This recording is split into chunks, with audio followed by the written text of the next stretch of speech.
companies already have factories, and what they have to do is just fill them out. But they're able to build them in the United States, so we gave them a pretty substantial period of time. I think. Mr. President, is there anything the Prime Minister can say to you today to change your mind on tariffing Canada? Tariffing cars? Tariffing Canada. Is there anything he could say to you in the course of your meetings with him today that would get you to lift tariffs on Canada? No. Why not? Just the way it is. If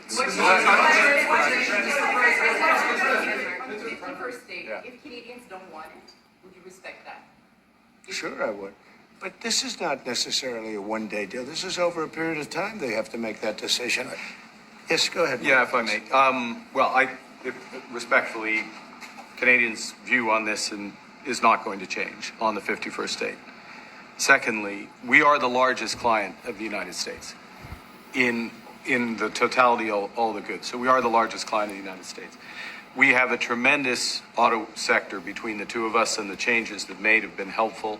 50% of a car that comes from Canada is American. That's not like anywhere else in the world.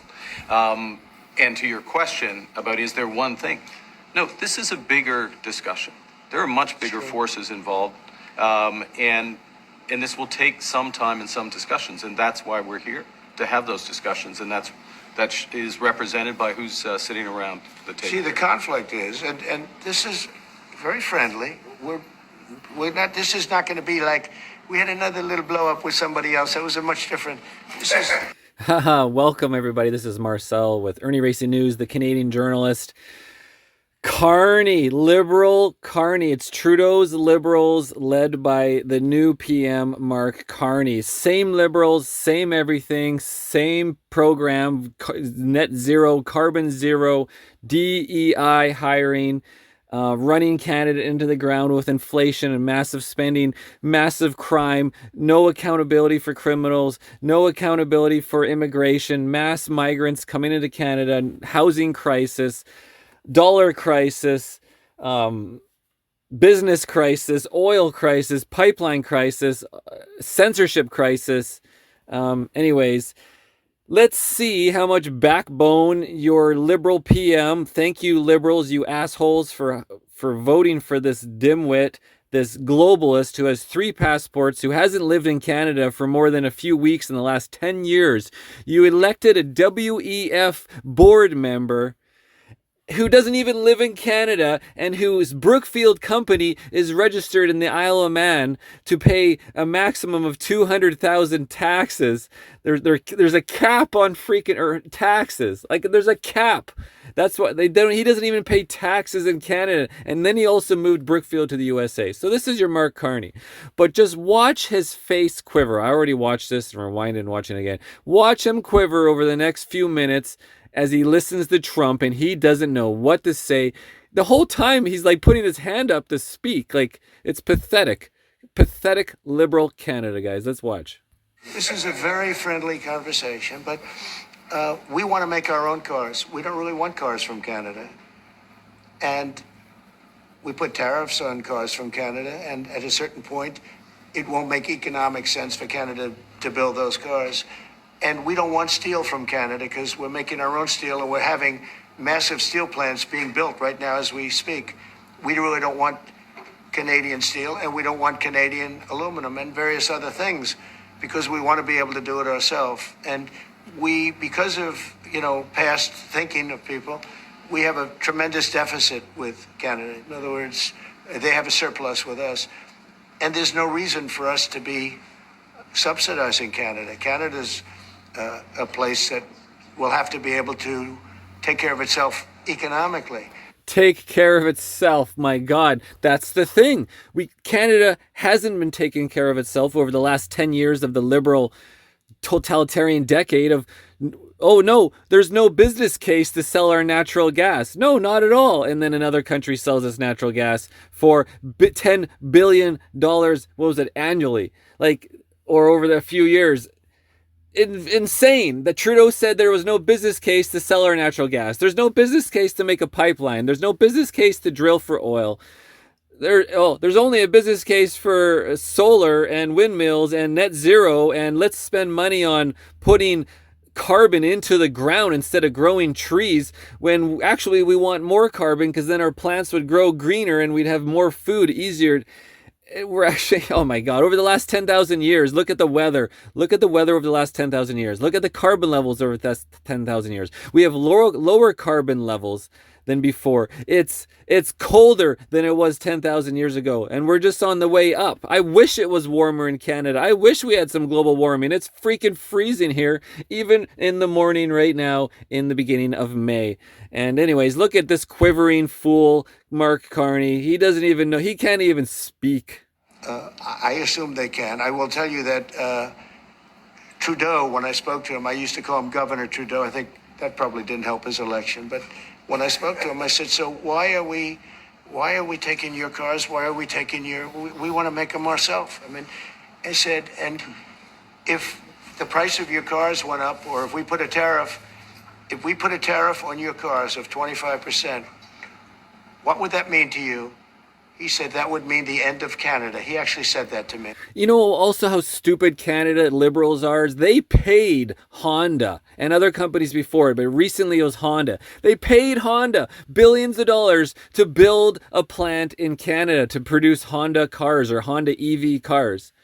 They don't, it's like right now Trump's creating these tariffs. These companies are moving to the US to build. He doesn't pay them to do it. But Canada Liberals paid Honda billions of dollars. They paid for a new plant. And then guess what? Honda takes that money, doesn't finish the plant, and moves on. There's no stipulations on what they have to do with that money. There's no stipulations on producing the money and giving it back. There's nothing. They gave away our taxpayer money, the tax that I'm having to pay on my capital gains on the stock market. It is so freaking ridiculous. And then we have to pay for tax on our carbon taxes, which is just set to zero temporarily.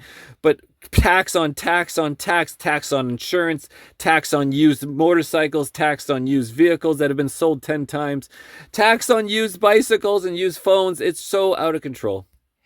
And I said, that's a strange answer, but I understand his answer.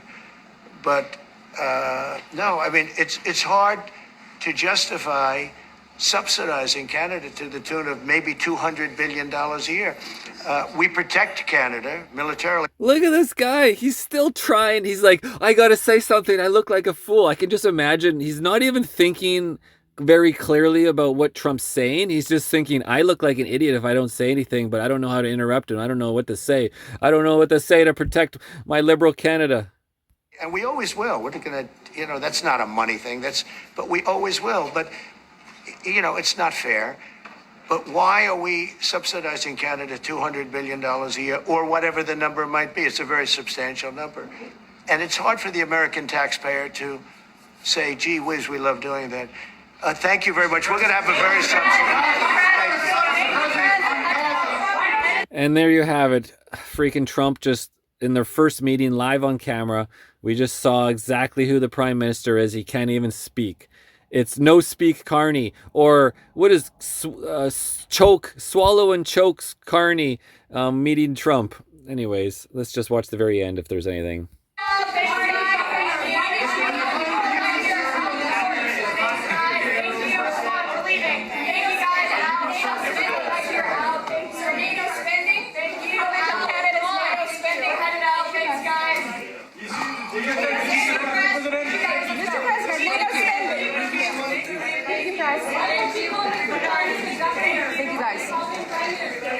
Keep it moving, please. Please keep it. Yeah. Wow.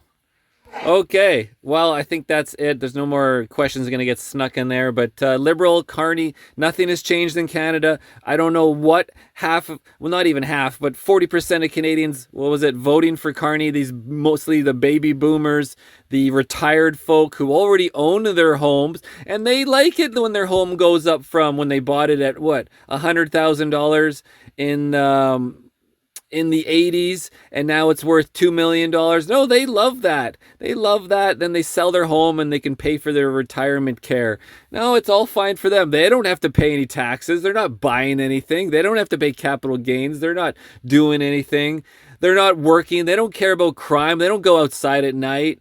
they don't even drive at night. My God, my father refuses to drive at nighttime. Oh my God, I gotta go home. It's gonna be dark. Oh my God, I gotta go home. It's 3 p.m. Traffic is gonna kick in when he wants to meet me for lunch, and I'm like, oh yeah, meet me at my place for like 2:30. Oh no, that's too late. There's gonna be traffic. These are the problems of the baby boomers: is 3 p.m. traffic, and it's getting dark, and yeah, and they have no work. They have no rent. They have no mortgage. They got no issues. They don't care. Screw it. They don't get robbed because they're not. Only a few of them walk outside to actually get robbed. You know, they're not on their one wheels going on the rail trail getting attacked by meth head fentanyl users trying to rob me of my phone and then beating me. And hopefully I didn't get, and luckily I didn't get stabbed. This is liberal Canada. Make sure to like, guys, helping this stupid algorithm where this channel is censored since February. When they voted on the Emergency Act that day, a week after the Emergency Act was brought in, they voted on it on a Monday, 9 p.m. that Pacific Standard Time. My channel went from 2 million or 1 million views per day, which was 100,000 views an hour, to essentially 1,000 views, nothing. And now nothing on the channel works. I tried to beat the shadow ban by uploading tons of dirt bike footage and non-related politics stuff, as you guys might have seen over the last 2 years. And as unable to, it's probably like a 99.9% demotion. Which is proven in the Twitter files, proven in the Facebook files, guys. All this has come out that they would demote channels by a set percentage. They did it to everybody. And I was one of the biggest YouTubers during the Freedom Convoy, during the Emergency Act. And so I was one of the top 4 names in Canada for news on the Freedom Convoy. So I was an easy pick, and that's my channel. It's over now. And now I'm moving on to becoming a day trader and mountain biking and a little dabble in my street bike racing. And anyway, so yeah, just wanted to share this one piece because I like to laugh at Carney and at the same time cry about Canada. Thanks for watching.